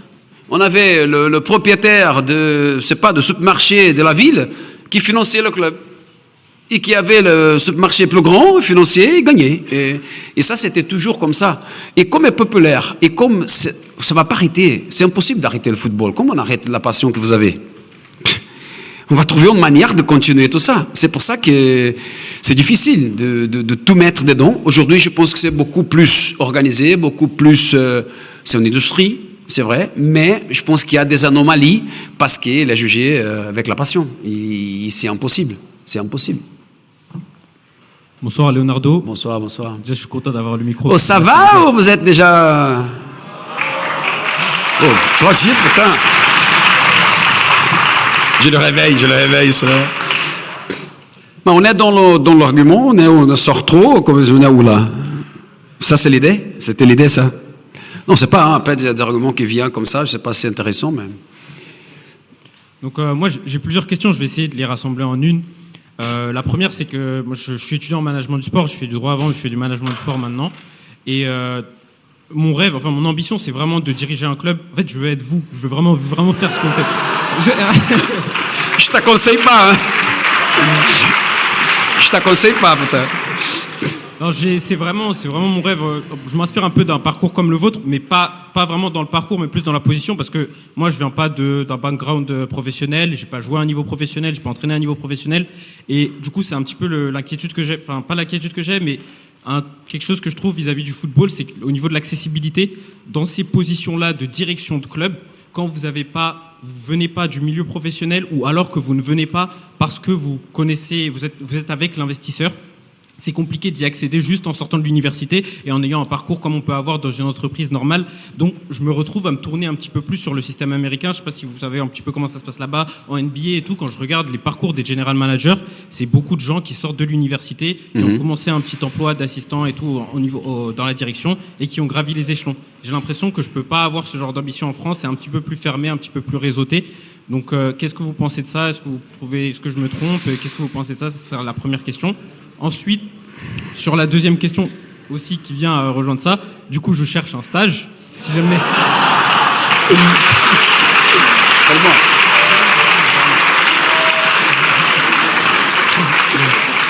Tu veux mon téléphone, c'est ça? Mon numéro? Non, si jamais vous pouvez faire quelque chose pour moi, mais il n'y a pas de souci. Et ensuite, la dernière qui sera un petit peu plus du coup personnelle sur le sportif et sur votre... La deuxième, on saute. Troisième? Oh, quel dommage. Et donc, sur le PSG, vous avez beaucoup parlé du coup du fait que vous avez beaucoup de stars, regardez votre équipe, etc. Moi, je suis pas nécessairement d'accord sur ce niveau-là au PSG. Moi, j'ai une vision du PSG. Je suis pas fan du PSG. Je suis pour Bordeaux, malheureusement, mais... Je n'ai pas compris, tu as pas faim? Non, je suis pas un supporter. Je suis pas un supporter du PSG. Dégage. Non. Cherche un stage, pas faim? Si vous me prenez au PSG, après on peut s'arranger. Hein. Mais en gros, moi, la vision que j'ai du PSG, j'ai l'impression que le projet, depuis qu'il a commencé en fait en 2011, pour moi en fait, le moment où vous avez eu le plus de cohérence dans votre projet, c'est en 2013. Vous vous souvenez l'équipe avec Ancelotti qui se fait éliminer en quart de finale, je crois, de la Ligue des Champions, avec Pastore, Matuidi et tout. Barcelone 2-2, voilà, 1-1. Exactement. 1-1. On est sorti avec 2-0. Voilà. Vous aviez un équilibre entre des vétérans, des Alex, des Maxwell et des gens vraiment du club, de la formation, des Sacco, des joueurs comme ça. Et moi, je trouve que ça faisait une certaine cohérence parce qu'aujourd'hui, dans le football, ce qui gagne des matchs, c'est pas nécessairement ramener tous les joueurs de n'importe où, des gros stars qui peuvent parfois être un petit peu plus gros que l'institution. Et moi, je trouvais que ça avait un petit peu plus de cohérence et je vois qu'on me fait la... Le stage, on annule. Hein. Je pensais avant, mais maintenant, je pense qu'il... Bon, je suis pas d'accord avec toi. De la troisième question, je suis pas d'accord parce que je pense que au début, je pense qu'on était en train de construire quelque chose avec les mêmes bases d'aujourd'hui. Parce qu'aujourd'hui, on a le même mélange de joueurs expérimentés, des joueurs qui sont très importants, mais des personnes qui on peut dire qu'est-ce qu'on veut. Bon, moi, je connais des personnes qui sont très solides, qui ont tout gagné, qui savent comment faire. Et on a des jeunes joueurs dans cette équipe, on est en défense aujourd'hui, avec Hakimi, Marquinhos, Kimpembe et Nono, pour dire, la plus jeune d'Europe, par exemple. Après, on a des joueurs de 34 ans, 35 ans, que je pense que le mélange, il est important pour gagner cette année. C'est pour ça que la vision, je pense qu'elle est mélangée par rapport à qu'est-ce que représente le Qatar. C'est trop puissant, trop riche, et les gens confondent. Mais je te dis par exemple une chose, le Paris Saint-Germain, il ne dépense pas plus, je ne vais pas donner des noms, tu sais, que des autres... Il y a 7 clubs qui dépensent plus d'argent que nous. Et on passe comme les premiers. Et c'est pas vrai. C'est pas vrai. On a aujourd'hui soit de revenus et soit de vestiments qui est moins que des autres. Il y a des gens qui ont des budgets beaucoup plus importants que nous. Manchester United est plus d'1 milliard.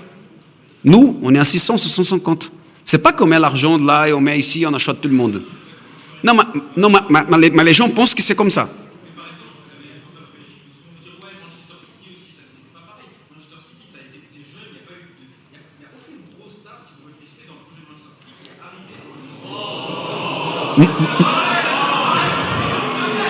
Merci, merci, merci, merci. Tu peux faire... Oh, il y a des gens qui sont en polémique. Tu préfères être Manchester City ou Paris Saint-Germain? Qu'est-ce que tu dis? On parle de gagner, on parle de tout. Mais il y en a plus. On parle de quoi? Je crois qu'il y a beaucoup de questions. Non, tu as touché un point que je pense que c'est important. C'est important que tu as touché. C'est pas une question d'équilibre. C'est une question de faire fonctionner en quelque chose. Paris est différent de Manchester, qui est différent de Madrid, qui est différent de Rio. Et là, c'est complètement Rio. Quand j'ai m'entraîné, les gens arrivaient avec le pied plein de sable. Parce qu'ils venaient de la plage à s'entraîner. C'est une culture. Il y en a tout gagné. Je pense que là, c'est pas une question de chercher le trou. Aujourd'hui, on est une équipe comme les autres, avec notre caractéristique, mais on est très, très, très bien placé pour gagner. Après, c'est poteau dedans, poteau dehors, ça c'est la vie. Et je ne discute pas le projet de Manchester City, de United ou le nôtre. Mais je ne suis pas d'accord à l'équilibre que cette équipe est là. Après, joue mieux, joue pas mieux, ça c'est, on vient d'un Covid, tu vas toucher l'humeur de personne. Et ça c'est la discussion de bar qu'on dit, ah non, là. Ça, je pense que maintenant, par exemple, je suis sûr que quand on va arriver à la fin, la deuxième partie de l'année, ces jours-là, il sort. Parce que c'est le moment de décider, c'est dehors et dedans, ça crée quelque chose, c'est un autre mécanisme qui crée. On a beaucoup de joueurs qui sont arrivés là maintenant. C'est pour ça que bon, j'essaierai pas trop sur les détails, qui ne fonctionnent pas. Et 2012, je pense que c'était vraiment très solide. Parce que, comme on commençait, on a cherché dans quelque chose qui avait déjà une complicité entre eux. Les gens critiquaient, viennent tous d'Italie, mais ça c'était quelque chose d'exprès. Soit parce que l'Italie commençait à avoir des problèmes, et c'était plus facile d'acheter les joueurs en Italie, parce que en Angleterre aujourd'hui, tu ne peux pas acheter les joueurs. C'est impossible. Parce que c'est un autre monde. Le 20e club de la Première Ligue, comme droit télévisif, c'est comme le premier de l'Italie, de l'Allemagne, de la France, je ne dis plus rien, parce que la France est encore plus bas. C'est pour ça que, tu sais, c'est le 20e, je parle. Hein. C'est pour ça que là, tu ne peux pas... En Italie, à ce moment-là, ils avaient une complicité entre eux, déjà précédente. Et ça, c'était important. Et tu cherches aussi de créer ça dans un groupe. Peut-être c'est pas le mieux de mieux, mais il entre. Et ça, c'est qu'est-ce qu'on cherche. Après, c'est difficile, on ne réussit pas tout chaque fois. Hein. Mais je ne suis pas d'accord avec l'idée. Et tous les stars, je pense que stars, je n'aime pas la star. Ça, c'est Paris aussi que je pense pas le star. Honnêtement, je ne sais pas si en Italie on dit qu'il y a la star. On ne dit pas la stella, je ne sais pas, au Brésil, on ne dit pas on dit pas ça. Paris, c'est star, non? Peut-être c'est ça, qu'on parle de stars, tout le temps, les stars de Paris Saint-Germain. Ça, je pense que les stars, c'est même pas compatible par rapport au sportif. C'est pas dans ma tête, hein, peut-être je suis vieux, mais c'est comme on traite, ça c'est comme ça. Mais je pense qu'ils ne sont pas des gens qui ont des comportements de stars, vraiment. Après, les gens commencent à toucher. Honnêtement, je pense qu'on a un effectif de personnes de niveau très important, des joueurs très pros. Et sinon, tu n'arrives pas en finale de Champions League, et tout après, tu as un demi, tu gagnes les matchs. Tu sais, ça c'est un peu un lieu commun qui reste comme ça, mais j'ai oublié la première question. Ah non, ça je suis d'accord avec toi, mais je pense que ça change. Ça change parce qu'on me disait avant, si tu as un fonds américain qui achète un club, tu sais, trouver la personne. Par exemple, je vous raconte, Milan AC, il y a eu un problème financier, le club a pratiquement été mis un peu, tu sais, bon, je ne vais pas entrer dans ça, mais il y a eu un prêt, on n'était pas payé, et le fonds a pris le club. Et là, aujourd'hui, le prêté, c'est un fonds américain. Comment ils ont arrivé à moi? Ils ont fait les Red Hunters, comment on dit Red Hunters en français? Pardon? Casseur de tête. Ils ont mis un casseur de tête. Casseur, non, c'est comment? Chasseur de tête. Ils ont arrivé à moi pour un chasseur de tête, des Américains. Ils ont commencé à parler des agences, papa, ils ont arrivé à moi pour faire normal. Hein, c'était la première fois dans ma vie qu'il m'est arrivé comme ça. Parce qu'après, sur le football, on a besoin de directeur sportif, c'est qui, c'est là. La première fois dans ma vie, c'était un chasseur de tête qui m'appelle, une agence, qui dit, oh, on peut faire un rendez-vous. Pourquoi? Ah non, parce que va se passer ça. C'était même bizarre pour moi. Ok, on fait un rendez-vous, on va voir. On a fait le rendez-vous. Après, on fait un autre. Ils étaient contents, mais normal. Et après, non, je plaisante. Après, il y avait une autre rencontre avec le bord de ce fonds-là. J'ai fait une autre rencontre que c'était complètement bizarre pour moi. C'était tout nouveau. Donc, et ça, honnêtement, je pense qu'ils ont eu à côté de moi des personnes comme vous qui étaient dans un board pour décider des choses. C'est plus compliqué parce que je me suis trouvé dans un board avec l'expérience empirique de terrain, avec le mec avec la vision comme ça par rapport à le côté financier, l'autre qui avait les stratégies, l'autre qui avait là, et pourtant pour moi c'était nouveau. Pas facile. Mais c'était quelque chose de nouveau. Ils ont pris le club, ils ont donné une idée d'organisation à eux. Ils sont les propriétaires, pas la mienne. Et ça, je pense que ça change beaucoup. Aujourd'hui, on a combien de clubs qui a des fonds? Beaucoup. Beaucoup. Même des grands, en Angleterre, Liverpool, Arsenal, Manchester United sont des fonds. Milan de fonds. Même des plus petits des clubs, il y a beaucoup. Parce qu'honnêtement, les familles, comme étaient avant, même ici en France, je pense qu'elles ne vont plus exister. Ça ne sera plus jamais la famille. L'Italie, qui était le top de top dans les années 80 et 90, il était financé pour Berlusconi, Moratti et Agnelli. Là, il n'existait plus ce mécanisme-là. Et ça va changer et l'argent va arriver dans le monde corporatif et des gens comme vous, je pense que si s'intéressent dans ça. Après, je pense que c'est très important de connaître l'histoire. Parce que même si le fonds, il arrive, tu ne peux pas être un directeur sportif ou même un manager, financier, sans connaître la base. Parce que le vestiaire, il ne va pas changer. La vision de joueur, il ne va pas changer. Le joueur, il y a beaucoup de choses dans lui qui s'est créé depuis qu'il est petit, que tu ne vas pas changer. Chercher de mettre ça un peu plus dans un ordre, ou de chercher même d'être un peu moins distant, on dit comme ça, parce que c'est très distant. Hein. Honnêtement, c'est le mec financier dit putain, les joueurs ne comprennent rien, je regarde, sont là, bébé. Et le joueur dit putain, celui-là, jamais entré dans son terrain, qu'est-ce qu'il est? C'est comme ça. Et là, il y a une distance énorme que tu dois de chercher de faire pour faire fonctionner un club qui a des aspirations très élevées. Oui, bonsoir. Et ici. Je voulais évoquer avec toi la situation des jeunes au Paris Saint-Germain. Je pense que c'est une question qui revient assez souvent avec le cas Xavi Simons. Est-ce que tu penses que le Paris Saint-Germain, après c'est les choix du coach, ça le regarde de faire jouer ou pas les joueurs, mais faire jouer un jeune, ça augmente forcément sa valeur marchande. Et après, quand je regarde des clubs comme Lyon, Lille ou le FC Barcelone, le profit qu'ils arrivent à tirer de ces jeunes du centre de formation, comparé au nôtre, Michu a été prolongé, mais Ebimbe, c'est délicat. Est-ce que tu penses que le Paris Saint-Germain adopte une bonne stratégie sur la gestion des jeunes? Bon, comme formation, c'est sûr. Parce que je ne veux pas donner des chiffres qui sont ratés, mais un pourcentage très important des joueurs qui jouent en Ligue 1 et même des autres ligues, ils sont formés au Paris Saint-Germain. C'est pour ça qu'à niveau de formation, c'est sûr qu'elle est bonne.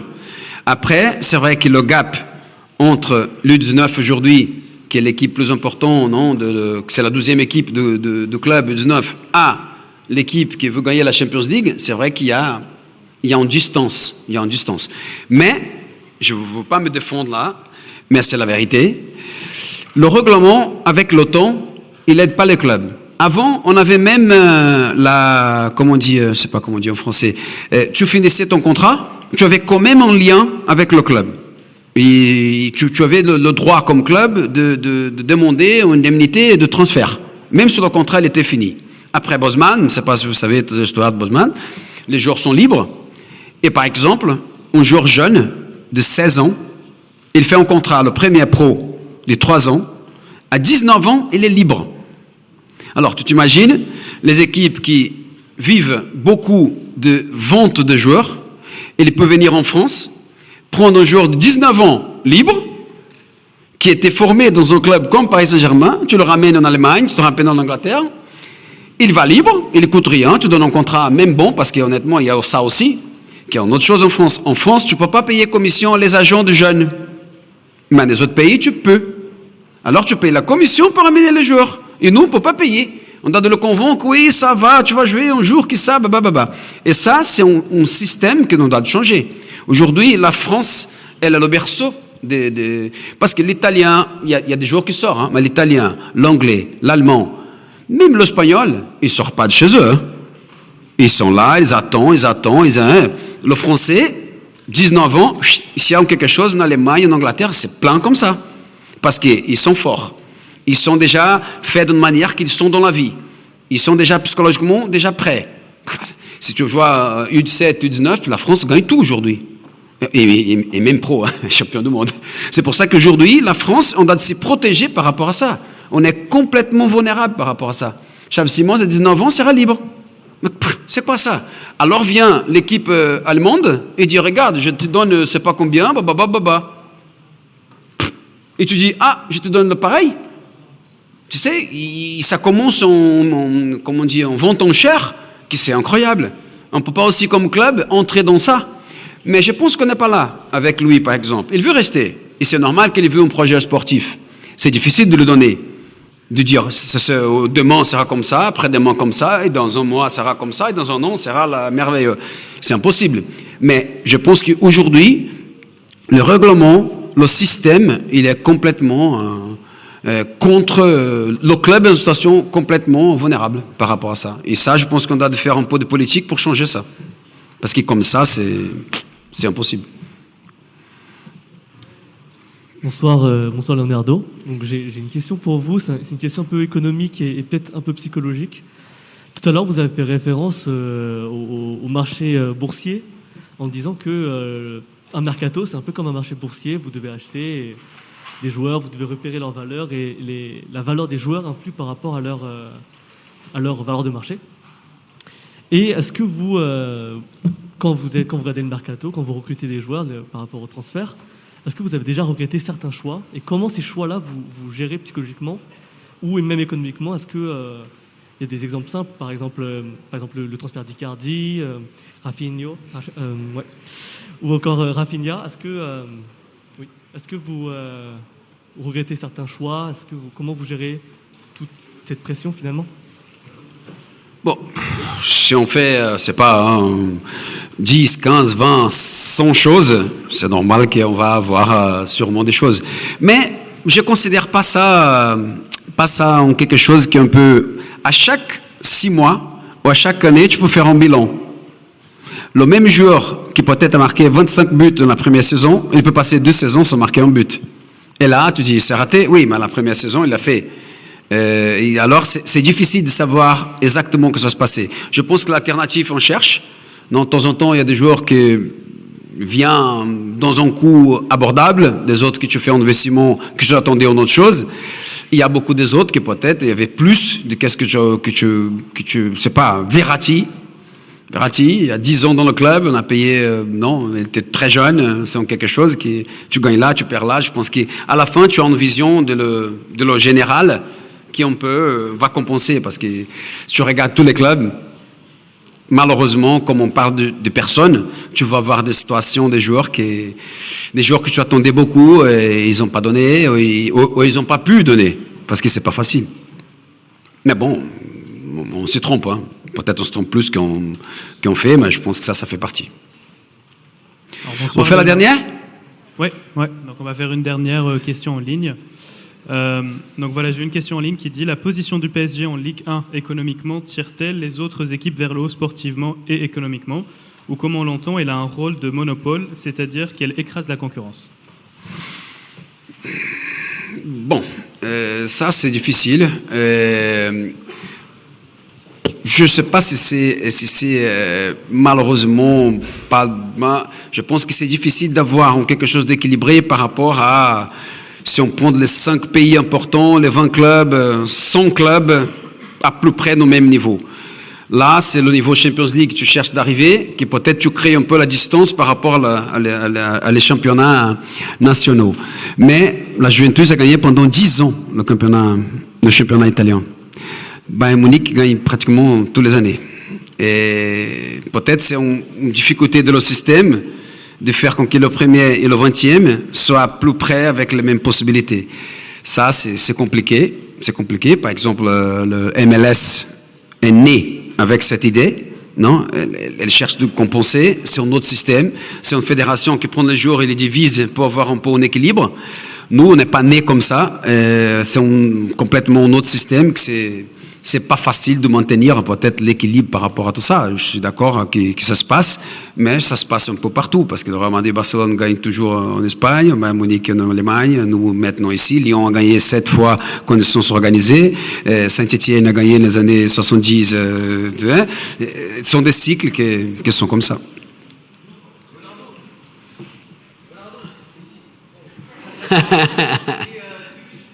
Comment on fait prof, gère, prof.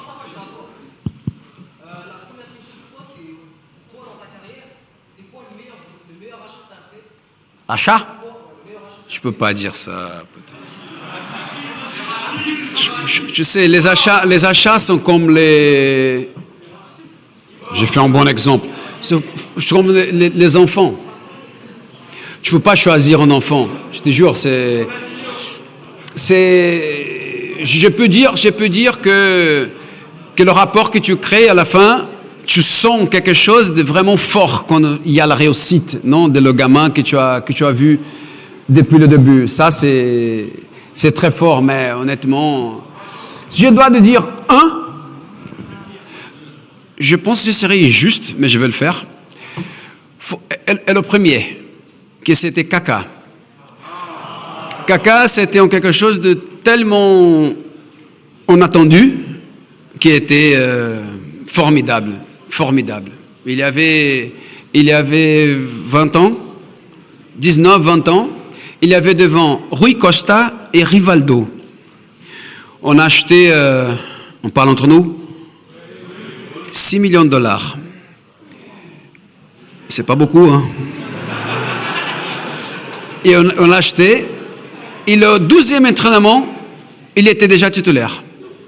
Parce qu'il est arrivé, je pense que le fait qu'on a créé quelque chose de spécial par rapport à sa arrivée, comme il s'est préparé pour, à 12e match, il était déjà l'idole de Milan. Et là, c'était quelque chose vraiment d'incroyable. C'était mon premier. J'avais 33 ans. Et là, c'était spécial.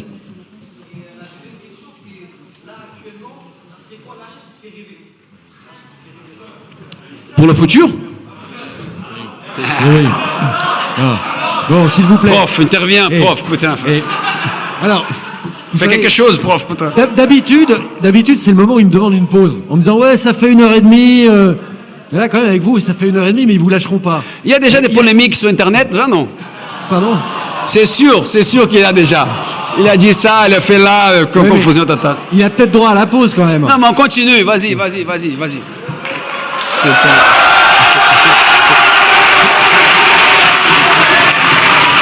Putain, j'ai faim.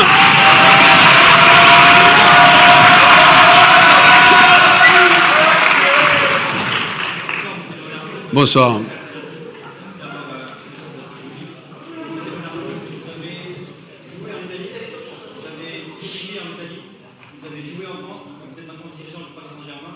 Quelles sont pour vous les différences qu'il peut y avoir entre les cultures de foot en Italie et en France? Et puis, deuxième question, vous avez recruté un joueur en 2013 de l'AS Roma, qui venait du Corinthians, qui est aujourd'hui capitaine du Paris Saint-Germain et qui est le leader incontesté du Paris Saint-Germain.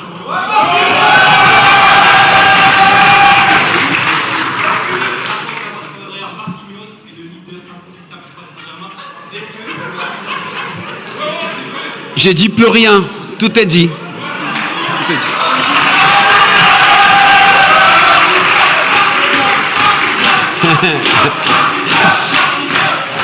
Alors je vous raconte une anecdote, Marquinhos. Pardon, prolongation? Marquinhos va rester à vie ici. Marquinhos, il ne veut pas sortir. Marquinhos, il arrive. Moi, je dois te raconter même ma suspension, putain. Mais bon. Marquinhos arrive 2013. Moi, j'ai eu un problème. Castro, exactement. J'ai eu le problème là avec l'arbitre. Je sais pas si tous vous savez, mais bon, j'ai rien fait, hein, mais ils ont m'accusé de ça et j'ai été suspendu. Et dans ces moments-là, on faisait Marquinhos. Et on avait déjà finalisé, tout était fait. Et moi, j'étais en train de partir, c'était un moment compliqué, j'étais là, j'étais pas là, parce que j'attendais imagine que j'ai fait un appel, ils ont monté ma suspension, mais putain, mais bon, ça va. Et Marquinhos arrive. Et le lendemain de s'arriver, après tout contrat signé, tout ça, hein, il y a eu un problème gastro, très fort. Et on ne savait pas qu'est-ce qu'il avait. Et dans ces moments-là, ah non, c'est vrai, c'était pas signé encore. Ça doutait de faire ou pas faire. Non, le don, c'est après. Il y a eu le gastro, il y a eu le verme. Et personne ne savait qu'est-ce que c'est. Il commençait à maigrir. Il dit, putain, on ne fait plus. Tu t'imagines si on avait... je lui dis, on fait, même avec le verme, on fait, et heureusement qu'on a fait.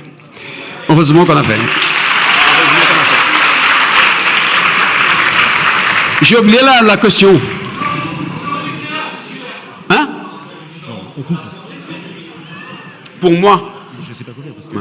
Bon, moi, c'est pas pour faire le humble là, hein, c'est pas ça, mais moi je suis comment je peux dire, moi je suis adaptable, très adaptable, parce que moi je ne suis pas, j'étais jamais le meilleur joueur de l'équipe que j'ai joué. C'est plus difficile pour les top de s'adapter que pour moi. Et c'est pas pour faire c'est la vérité, parce que moi j'ai moins besoin de certaines choses. Je suis pas le génie qui a besoin de l'état d'esprit, parce que le génie il a besoin de l'état d'esprit. Moi, je suis très adaptable. C'est pour ça que pour moi, c'était toujours de mettre moi à disposition, non, de changer moi pour m'adapter, qu'attendre de l'ambiance de changer pour me recevoir. Et pour moi, c'était toujours une richesse. Le fait de tourner, pour moi, c'était toujours bien. J'ai eu chance, parce que j'ai joué dans les meilleures équipes, avec les meilleurs joueurs. Comme j'étais pas, mais j'avais avec moi. Et honnêtement, pour moi, c'était une grosse expérience, le fait d'avoir ces partenaires de niveau, de Georges Weah, de Maldini, de Ronaldo, de Romario, C'était toujours comme ça. Et le fait de vivre avec ces niveaux-là, dans ma position, je pense que c'était un apprentissage très important. Très important. Merci. Oh, calme-toi, putain. Une dernière. C'est la dernière. Je plaisante.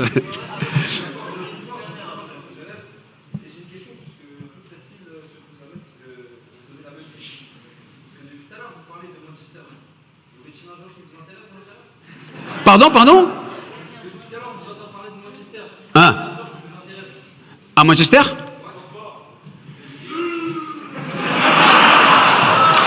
Bon, ça dépend de l'opportunité. Oh, je suis sincère. Je pense qu'on a un effectif couvert partout. On peut dire qu'est-ce qu'on veut. Ok, peut-être tu peux mettre un joueur là, que c'est mieux. Ok, mais je pense qu'on a un effectif très important. On a 2 joueurs pour position. Je pense que même 3 de temps en temps. Vas-y. Toi? Ok.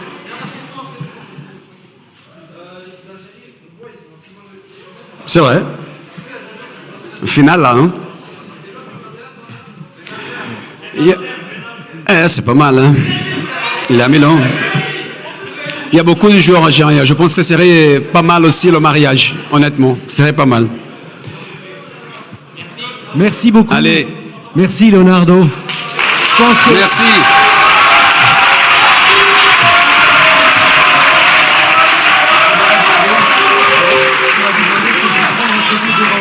Bien sûr.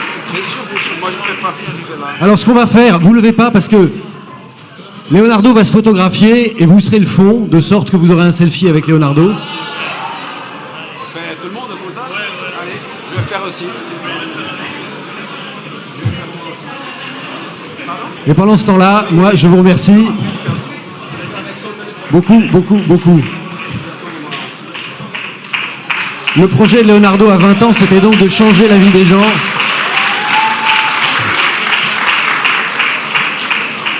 Vas-y.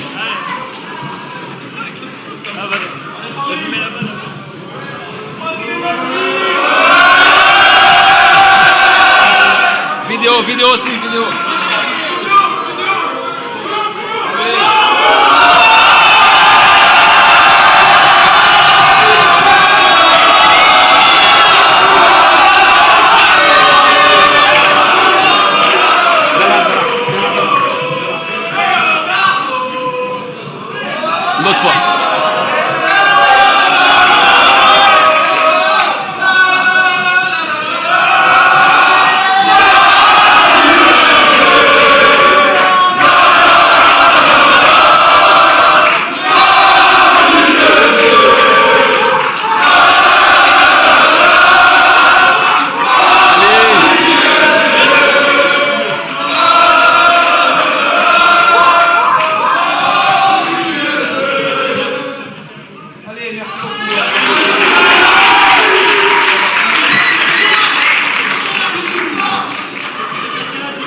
de merde.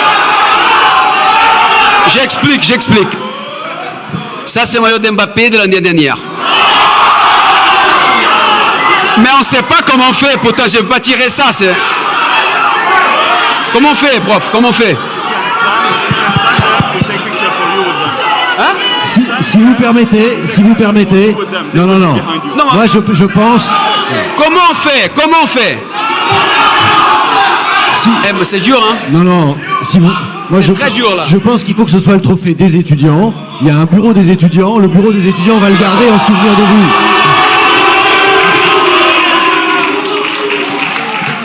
Maillot signé, hein? Signé. Un très grand merci. Alors, si vous voulez le voir un jour, vous pouvez candidater au Master MBFA et vous le verrez.